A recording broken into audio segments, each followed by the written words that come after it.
28 यवागु वर्णन। इसके बाद यवागु द्वारा साध्य अनेक रोगों की निवृत्ति के लिए भिन्न भिन्न औषधियों को द्वारा सिद्ध यवागुओं का वर्णन किया जा रहा है। विमर्श शोधन कर्म पंचकर्म के बाद सामान्यतः अग्नि मंद हो जाती है, इसलिए संसर्जन क्रम की व्यवस्था की जाती है तथा उसमें पेय आदि का प्रयोग होता है। इनके प्रयोग से अग्निदीपन होता है, अतः यह यवागु का वर्णन किया गया है। शूलनाशक यवागु पिप्पली, पिपरामूल, चव्य, चित्रकमूल और सोंठ से बनाई हुई यवागु अग्नि दीपक और शूलनाशक होती है। विमर्श यहाँ यवागु निर्धारण करते समय पिप्पली आदि द्रव्यों की मात्रा का उल्लेख नहीं किया गया है। चक्रपाणी के मत में यवागु के निर्माण के लिए प्रयुक्त होने वाले द्रव्यों में जो रस प्रधान है उन्हें आहारन द्रव्य तथा जो वीर प्रधान है उन्हें औषध द्रव्य माना गया है। पुनः औषध द्रव्य के वीर के तरतम भेद से ये 3 प्रकार किए गए हैं।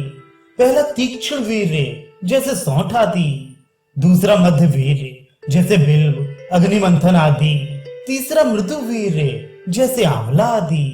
सामान्य नियम बताते हुए चक्रपाणी ने कहा है कि तीक्ष्ण वीर औषधि 1 तोला, मध्यम वीर औषधि 2 तोला तथा मृदु वीर औषधि 4 तोला की मात्रा में लेना चाहिए। तीक्ष्ण वीर औषधि को 1 तोला की मात्रा में लेकर 64 तोला जल में पकाने पर जब आधा शेष रहे तो छानकर उस जल से यवागु का निर्माण करना चाहिए। पाचनी तथा ग्राही पेय कैत, बेल, 3 पतिया, मट्ठा और खट्टे अनार दाने से सिद्ध की गई पेया पाचन और ग्राही होती है। पंचमूल के कात से सिद्ध पेया अतिसार में हितकारी होता है। विमर्श यहाँ 2 पेयाओं का निर्देश किया गया है, पहली पाचनी और दूसरी ग्राहिणी। पाचन और ग्राही औषधियों का प्रयोग प्रायः अतिसार में किया जाता है, अतः अतिसार का प्रसंग मानकर दूसरी पेया को वातज अतिसार नाशक कहा गया है। इस पेया में जल के बदले तक्र का प्रयोग बताया गया है। दूसरी पेया सरिवन, पिठीवन, भटकटैया की जड़, वनभंटा और गोखरू इन लघु पंचमूल के द्रव्यों के कात से सिद्ध करनी चाहिए। पित्त श्लेष्मिक अतिसार रोगनी पेया सरिवन, बेल और पिठीवन के कात से बनी तथा खट्टे अनार दाने के रस से खट्टी बनाकर प्रयोग की हुई पेया पित्त कफ जन्य अतिसार में हितकारी होती है। रक्तातिसारग्नि पेया सुगंध वाला नीलकमल, नागर मोथा और प्रश्निपर्णी के कल्क को बकरी के अर्धोदक दुग्ध अर्थात आधा जल और आधे दूध में पकाकर बनाई हुई पेया रक्तातिसार को नष्ट करती है। आमातिसार तथा मूत्र कृच्छग्नि पेया आमातिसार रोग में अतीस और सौंठ से बनी एवं खट्टे अनार दाने के रस से खट्टी की गई पेया देनी चाहिए। मूत्र कृच्छ रोग में गोखरू और भटकटैया के मूल के क्वाथ से बनाई गई पेया फाणित मिलाकर देनी चाहिए। कृमिघ्नि यवागु वायविडंग, पीपरा मूल, सहजन, मरीच और मट्ठा से सिद्ध की गई यवागु सज्जी खार के साथ सेवन करने पर कृमिनाशक होती है।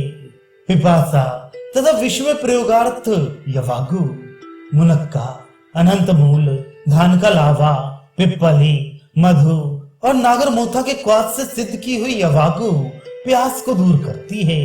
सोमराजी के क्वाथ से सिद्ध यवागु विषनाशक होती है।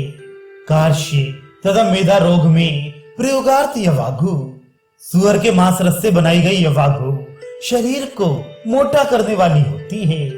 भुने हुए गवेधुक अर्थात जौनरी, जनेरा, मकई इत्यादि से बनी हुई यवागु मधु के साथ सेवन करने से शरीर को दुबला करने वाली होती है। स्नेहन तथा रूपचनार्थ पेया तिल प्रधान चावल की बनाई हुई यवागु घृत तथा नमक मिलाकर सेवन करने पर स्नेहन करने वाली होती है।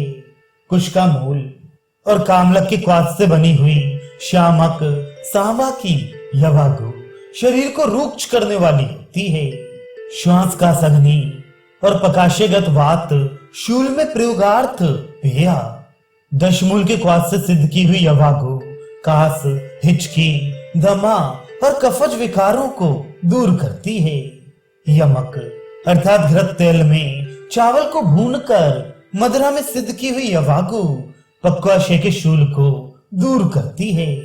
सारक तथा ग्राही यवागु शाक, मांस, तेल और उड़द से सिद्ध यवागु मल को बाहर निकालती है। जामुन की गुठली, आम की गुठली, खट्टी क्वैत और बैल की क्वाथ से सिद्ध यवागु मल को बांधने वाली होती है। विमर्श तात्पर्य यह है कि मल विबंध में शाक आदि से सिद्ध यवागु और अतिसार, ग्रहणी इत्यादि रोगों में जामुन आदि से सिद्ध यवागु का प्रयोग करना चाहिए। भेदनी तथा वातानुलोमनी यवागु यवक्षार, चित्रक, हींग और अम्लवेद से सिद्ध यवागु भेदनी होती है। हरण, पीपरा मूल और सौंठ के क्वाथ से सिद्ध यवागु वात का अनुमोलन करती है। घृत तथा तेल व्यापद में प्रयोगार्थ यवागु तक्र से बनी यवागु घृत के अजीर्ण से होने वाले उपद्रवों को शांत करती है। तक्र और तिल की खली से सिद्ध की गई यवागु तेल के अजीर्ण से उत्पन्न होने वाले उपद्रवों को शांत करती है। विषम जर्घनी तथा कंठ रोगनी यवागु गौ के मांस रस से सिद्ध की गई और खट्टे अनार के रस से खट्टी बनाई गई यवागु विषम जर को दूर करती है। यव को घृत और तेल में भूनकर पिपली और आंवले के क्वाथ से सिद्ध की गई यवागु कंठ रोगों में लाभकारी होती है। शुक्र वह स्रोतस में शूल शमनार्थ तथा वृक्ष प्रयोगार्थ यवागु मुर्गे के मांस रस से बनाई गई यवागु शुक्र मार्ग की वेदना को दूर करती है। घृत तथा दूध से बनाई उड़द की दाल युक्त यवागु वीरवर्धक होती है। मद रोग तथा क्षुधा रोग में प्रयोगार्थ यवागु पोई की शाक और दही से बनाई हुई यवागु मद रोग को दूर करती है। दुग्ध और गौ के मांस रस से सिद्ध की गई अपामार्ग अर्थात चिचड़ी के बीज की यवागु भूख का नाश करती है। अत्यधिक मद्य पीने से मद रोग होता है। यवागु तथा पंचकर्म द्रव्य विषयक उपसंहार। इस प्रकार इस अध्याय में 28 यवागुओं का वर्णन किया गया है और पंचकर्म के अनुसार ही औषध द्रव्यों का संक्षेप में संग्रह किया गया है। पंचकर्मार्थ अन्य द्रव्य मूलनी फल आदि। पहली दीर्घ जीवित अध्याय में मूल फल आदि ज्ञान के लिए जिन औषधियों का वर्णन किया गया है उन्हीं औषधियों का इस अध्याय में भी पंचकर्म में प्रयोग करने के हेतु पुनः वर्णन किया गया है। विमर्श तात्पर्य यह है कि एक औषध का दूसरी बार वर्णन करने से शास्त्र में पुनरुक्ति दोष माना जाता है।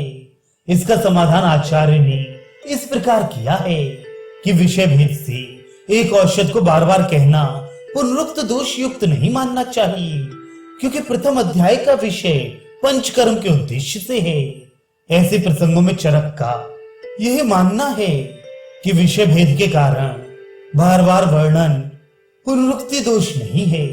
अध्याय का उपसंहार स्मरण शक्ति संपन्न रोगी के कारणों को ज्ञाता, औषध प्रयोग की युक्ति का ज्ञाता, जितेंद्रिय और समय के अनुसार शीघ्र निर्णय करने वाला चिकित्सक औषधों के मिश्रण से चिकित्सा करने में योग्य होता है। तात्पर्य यह है कि इस अध्याय में यवागु के द्वारा आंशिक रूप में चिकित्सा का वर्णन किया गया है। अतः अंत में वैद्य के कुछ गुणों का निर्देश करना अप्रासंगिक नहीं है।